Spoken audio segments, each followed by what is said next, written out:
Assalamualaikum warahmatullahi wabarakatuh. Salam jumpa kembali pada pertemuan online di Universitas Terbuka kali ini, di mana pada kesempatan kali ini saya akan menjelaskan terkait dengan hak kekayaan intelektual secara umum, baik itu meliputi pengertian, macam, terkait dengan ketentuan internasional, sejarah dan lain sebagainya.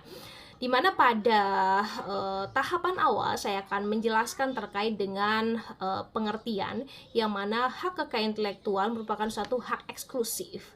Hak eksklusif yang diberikan dari pemerintah kepada pencipta, kepada inventor, kepada pendesain, kepada pemulia, atas apa? Atas hasil invensinya, atas hasil ciptaannya, atas hasil pemuliaannya. Dan si subjek, pemilik dari hak kekayaan intelektual berhak menggunakan kekayaan intelektual secara sepenuhnya tanpa adanya halangan dari siapapun, kecuali ya bertentangan dengan peraturan perundang-undangan, ketertiban umum, kesusilaan dan lain sebagainya.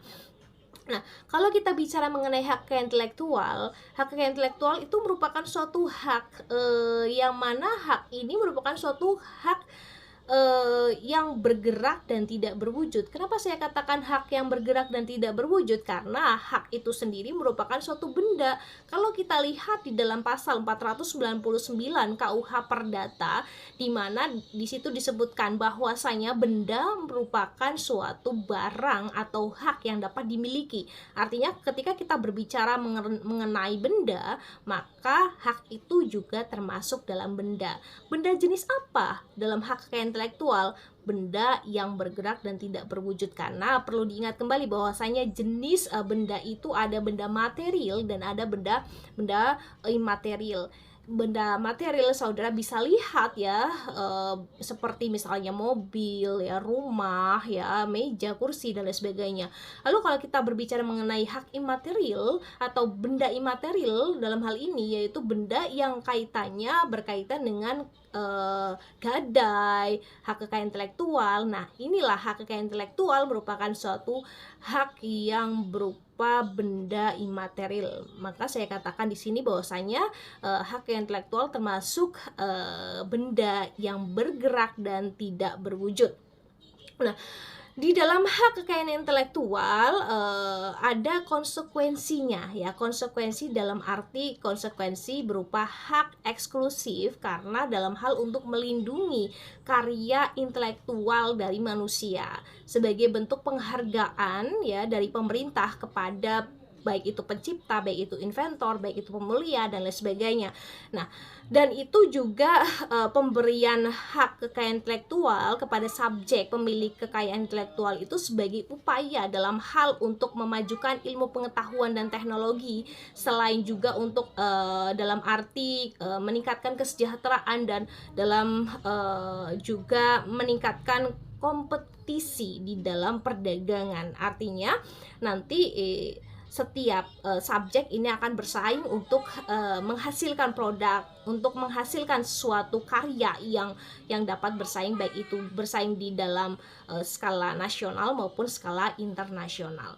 Perlu kita ketahui bahwa yang namanya pemberlakuan dari hak kekayaan intelektual itu sudah lama, sejak pada zaman penjajahan ya, itu sudah ada di tahun 1840-an, di mana pemberlakuan itu bermula dari adanya suatu hak terkait dengan hak merek, kemudian dilanjutkan dengan pemberlakuan hak paten, kemudian hak cipta, dan setelah Indonesia merdeka, ketentuan-ketentuan tersebut tetap berlaku. Artinya kita mengingat ya bahwasanya di dalam pasal 2 peralihan, khususnya di dalam Undang-Undang 1945 mengatakan bahwasanya peraturan maupun badan-badan tetap masih berlaku sebelum ada suatu peraturan yang baru.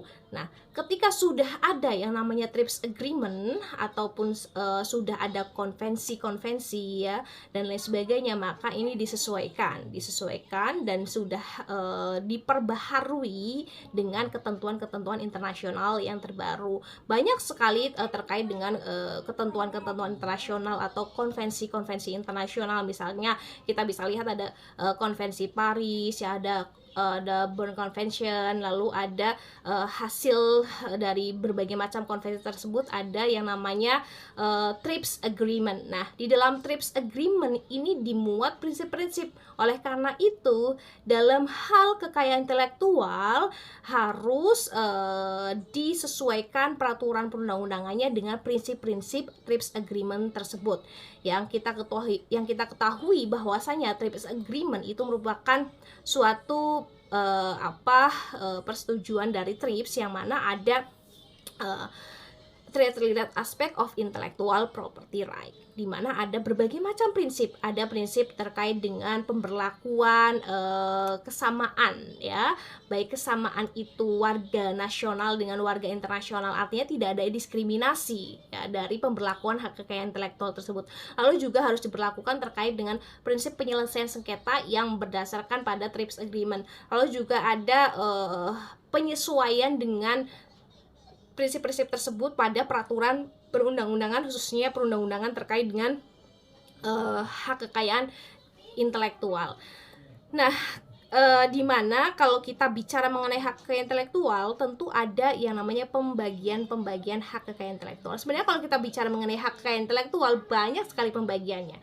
Misalnya kita lihat pembagian hak kekayaan intelektual dari kepemilikan.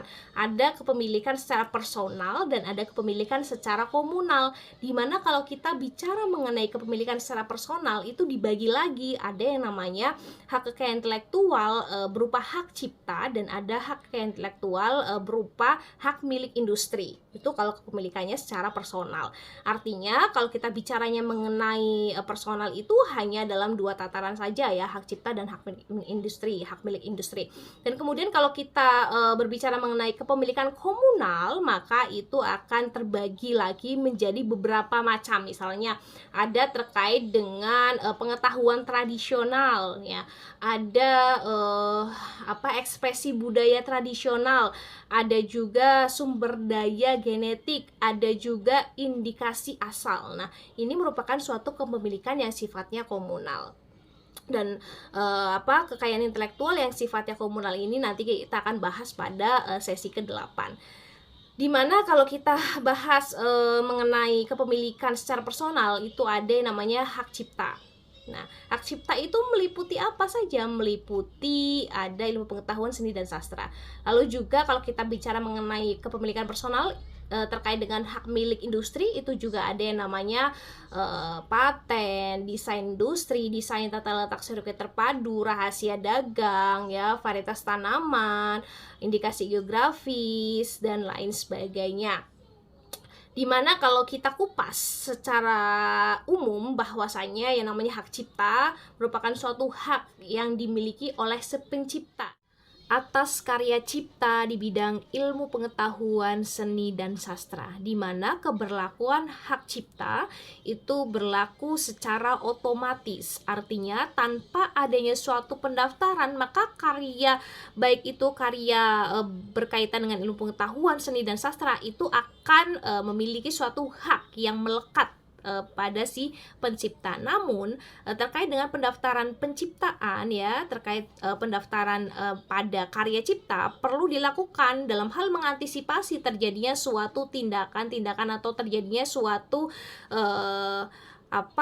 hal-hal yang tidak kita inginkan. Misalnya ada yang mengakui karya kita. Nah, seperti itu. Kemudian kalau kita istilahkan berkaitan dengan hak yang timbul secara otomatis ini, maka hak ini merupakan suatu turunan dari prinsip deklaratif, yang mana prinsip ini mengemukakan bahwasanya hak cipta timbul secara otomatis tanpa perlu adanya suatu pendaftaran.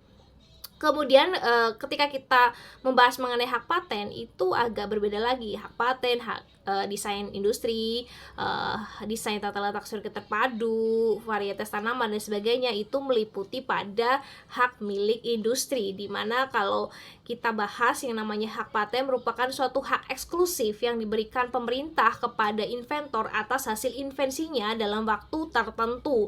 Nah, kalau paten sendiri ada dalam arti masa keberlakuan 10 tahun dan ada masa keberlakuan 20 tahun.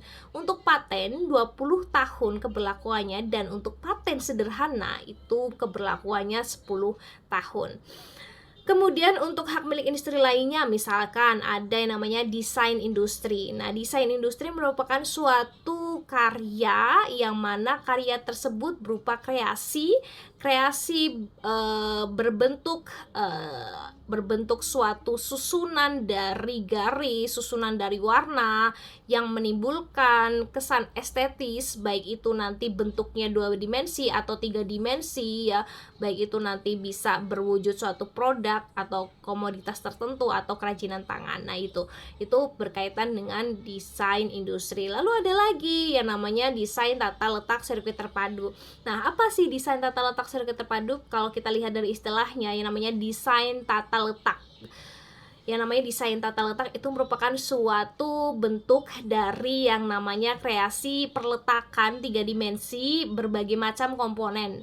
Minimal harus ada satu komponen aktif pada bentukan perletakan tersebut yang nanti akan dimasukkan ke dalam sirkuit terpadu. Nah, di dalam sirkuit terpadu ini nanti ada yang namanya produk jadi maupun produk setengah jadi, yang antar elemen-elemen tersebut saling berhubungan satu dengan yang lainnya dari bahan semikonduktor yang menghasilkan fungsi elektronik. Nah, itu kalau kita bicaranya mengenai desain tata letak sirkuit terpadu.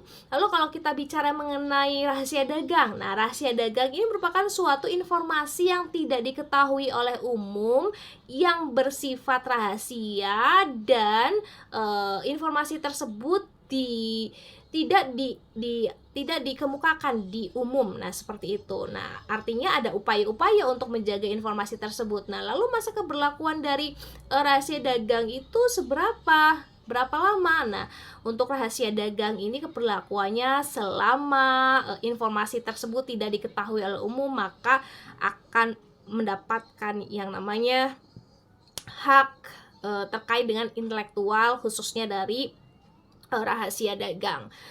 Lalu di dalam hak milik industri yang lainnya juga ada terkait dengan misalnya pembahasan terkait dengan varietas tanaman. Perlindungan varietas tanaman merupakan suatu perlindungan yang berupa hak eksklusif yang diberikan kepada pemulia atas hasil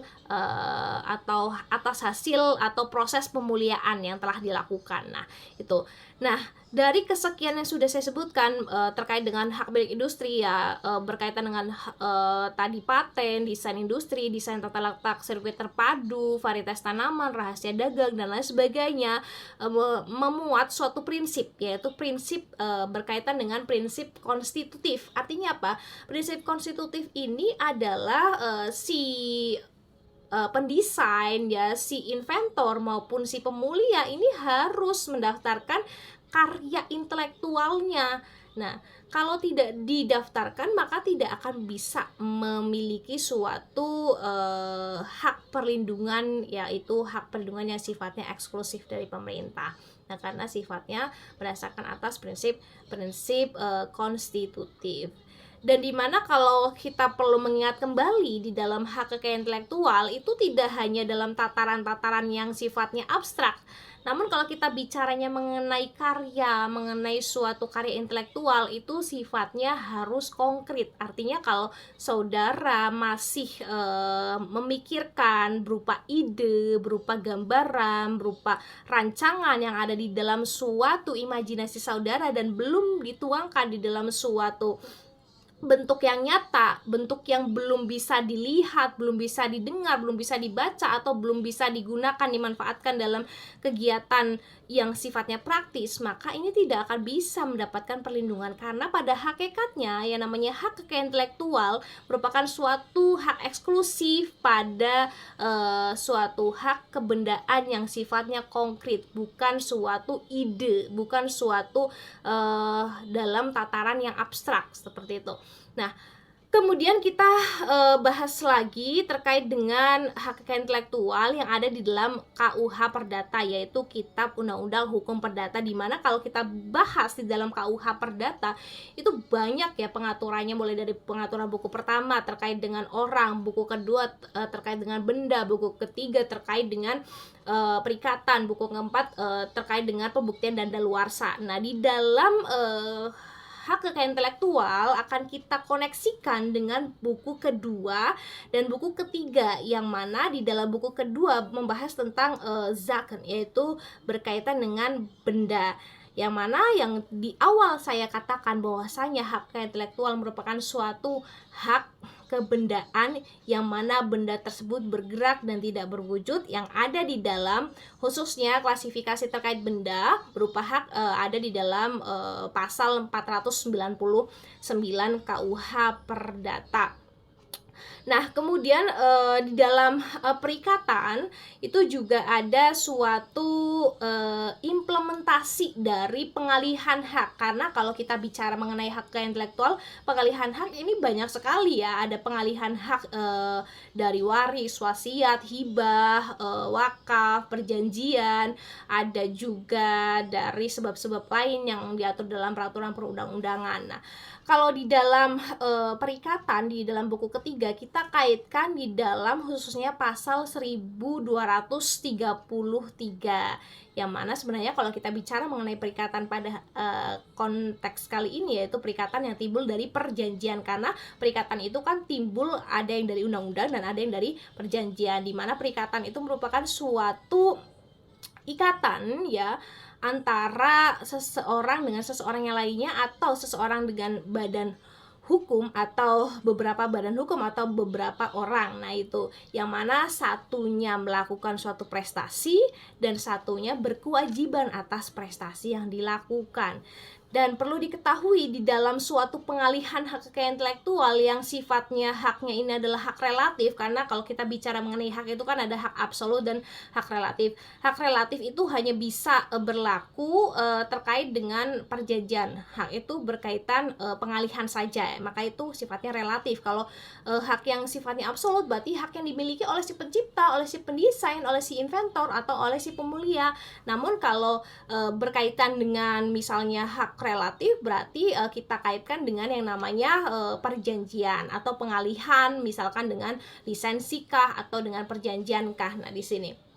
Nah, kalau kita bicaranya mengenai perjanjian, maka juga harus diperhatikan adanya suatu asas kebebasan berkontrak, di mana ada di dalam pasal 1338 KUH Perdata. Silahkan ya, jadi subjek hukum dalam hal membuat perjanjian ini bebas ya, dalam menentukan klausa-klausa apa saja yang nanti akan dicantumkan di dalam pengalihan hak kekayaan intelektual. Namun, harus tetap memperhatikan yang namanya terkait dengan apakah nanti klausa tersebut bertentangan dengan peraturan perundang-undangan ataukah tidak. Nah, ini karena sangat penting sekali. Apakah nanti bertentangan dengan ketertiban umum ya, atau dengan kesusilaan, atau dengan hal-hal yang lainnya. Nah, seperti itu. Nah, itu juga perlu harus diperhatikan. Walaupun ada asas kebebasan berkontrak ya 1338 di dalam KUH Perdata. Dan ketika saudara melakukan suatu perjanjian, itu juga harus diperhatikan syarat sah perjanjian ya. Syarat sah perjanjian itu juga ada berbagai macam ya. Ada syarat subjektif dan ada syarat objektif. Jadi kalau kita bicara mengenai syarat subjektif, ketika syarat subjektif ini tidak bisa dipenuhi, maka dapat dibatalkan. Artinya syarat subjektif itu meliputi dari kecakapan seseorang dalam hal membuat suatu perjanjian, cakap ataukah tidak. Nah, cakap ini sifatnya relatif ya. Kita bisa lihat cakap di dalam KUH Perdata. Cakap di dalam KUH Perdata usianya adalah 21 tahun atau sudah menikah dan sebagainya. Nah, kalau kita lihat di dalam Undang-Undang Perkawinan 16 2019, nah ini maka dikatakan cakap adalah ketika usianya 19 19 tahun.